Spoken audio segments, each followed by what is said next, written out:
তো আমি অফিস থেকে বাড়ি আসলাম, অফিস থেকে বাড়ি এসে দেখছি দিদি জামাইবাবু এসছে, সারপ্রাইজ দিয়েছে, হেভি মজা লাগছে। দাঁড়াও, কি কি বানিয়েছে মা আজকে? কি এটা? পটল আলুর তরকারি। এটা পনিরটা কি? পনিরটা কি পনির? পনির পোস্ত, কাজু, আবার বেগুন ভাজাও আর লুচি। দারুণ খাবার। মিষ্টি মিষ্টি আছে। ও, মিষ্টিও আছে। হ্যাঁ, কখন করলে এত কিছু? হয়ে গেছে। হয়ে গেছে। কালকে বাজার যাবে, তখন আবার আনবে সব। আজ চিংড়ি মাছের মালাইকারি হবে বলে বোন নারকেল কুড়াচ্ছে। হয়ে গেছে অনেকটাই, এটাই আর লাস্ট। এটাই লাস্ট। চুলটা কলপ করো। আর করো করো। না, কেমন লাগছে? এই করো। ঠিক আছে বাবা, আর না, বেশি করো। করতে হবে না। এই যে আমাদের পেটেন্ট ব্রেকফাস্ট, নানপুরি আর কি ঘুগনি। জামা এরকম গোবে চারার মতো কেন? এ কি? তা কি করব? কাজ করো, মাঠে যাও। কাজ নেই। মাঠে আমার বাবার কত সম্পত্তি জানো তুমি? যাও বাবুর সাথে। এখানে নারকোল সর্ষে রয়েছে। কি আছে? কি রান্না হবে? ও বাবা, চিংড়ি।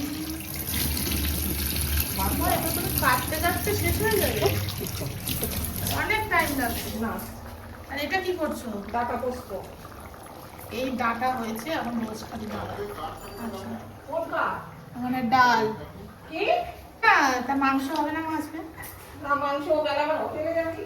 ওই যে বিকেলবেলা আমাদের রেস্টুরেন্ট যাওয়ার প্ল্যান হচ্ছে, তাই এখানে কাটতে চলে এসছে। এখানে দাঁড়িয়ে কাট নাকি?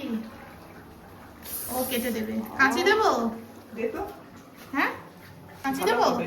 মা কি ধুয়েছে আগে মাছটা? তুই ধুয়ে নে। দাঁড়া, কাঁচি। কত সুন্দর আম গাছ হয়েছে। আম কবে হবে বাবু? সামনে বছর হবে আম। চিংড়ি মাছের মালাইকারি হচ্ছে। এই রেসিপিটা কিন্তু আমার চ্যানেলে আছে, আপনারা দেখে নেবেন। খুবই টেস্টি হয় এটা, অন্যরকম ভাবে মালাইকারিটা মা বানায়। পারলে আমি এই ভিডিওর নিচে লিংক দিয়ে দেবো। এতে একদমই ঘুমাইনি, আমরা গল্প করছিলাম। এখন এই যে দিদি আইসক্রিম নিয়ে এসছে, আইসক্রিম খাবো। এখানে গেম খেলছে। বেলা আমরা এখন কফি খাবো, এর জন্য আজকে কফিটা বানাবে হচ্ছিল মিলনদা। তো ফাইনালি ডিসাইড হলো যে আমরা বাইরে যাব ডিনার করতে। তো অনেক এদিক ওদিক করে শেষে গিয়ে আমরা দিবাপি বিরিয়ানিতে গিয়ে আটকে গেছি। তো সবার ইচ্ছা দিবাপির বিরিয়ানি খাবে। তো এলপিজি ক্রাইসিস চলছে জানি, তাই জন্যই আমরা কল করে নিয়েছিলাম যে সব মেনু অ্যাভেলেবেল আছে কিনা। তো বললো সব মেনু অ্যাভেলেবেল আছে। তো যাই হোক, চট জলদি রেডি হয়ে যেতে হবে। এমনি সবাই কফি খেতে খেতে আড্ডা দিতে দিতে অনেকটা লেট হয়ে গেছে। তো জলদি রেডি হয়ে তারপরে আমরা বেরোবো। আমরা ক্যাবে যাব, আর আমাদের 5 জন হয়ে মুশকিল হয়ে যায়, আমরা এক্সেল পাই না বারবার। তো ওরা যাবে বাইকে, আর আমি মা বাবু যাব কিসে? ক্যাবে। Our cab is coming.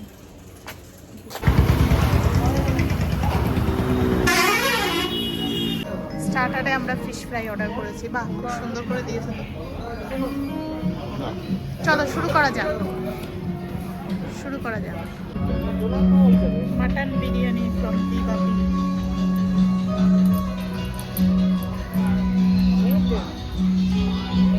And my sister with only rice. Flop Kumar. খাই, সামনে বিরিয়ানি রেখে ভিডিও করা খুব মুশকিল। সো বাড়ি চলে এসেছি, দিদিরা আসছে, আমরা টোটো করে আসলাম, দিদিরা বাইকে আসছে। তো অনেক খেয়ে নিচ্ছি বিরিয়ানি। আর দিবাপিতে এত বেশি রাইস দেয় ও, আর আমরা ভুল করেছি, সবাই 1 প্লেট করে নিয়ে, এটাই ভুল হয়েছে আমাদের। বাট যাই হোক, ভীষণ হেভি ফিল হচ্ছে, ভালো লাগছে না। এবারে ফ্রেশ হব, হয়ে শুয়ে পড়বো। অ্যান্ড দিদিরা হয়তো কালকে চলে যাবে সকালে, আজকেই চলে যাবে বলছিল, বাট মা অনেক জোর করে রেখেছে। যাই হোক, তো আমার ভিডিওস ভালো লাগলে কি করতে হবে? Like, share and subscribe. And আজকের ব্লগটা কেমন লাগলো প্লিজ সবাই কমেন্ট সেকশনে জানাবেন। আর নেক্সট ব্লগ নিয়ে আমি আবার চলে আসবো। ততদিন আপনারা সবাই খুব ভালো থাকবেন, সবাইকে ভালো রাখবেন। টাটা।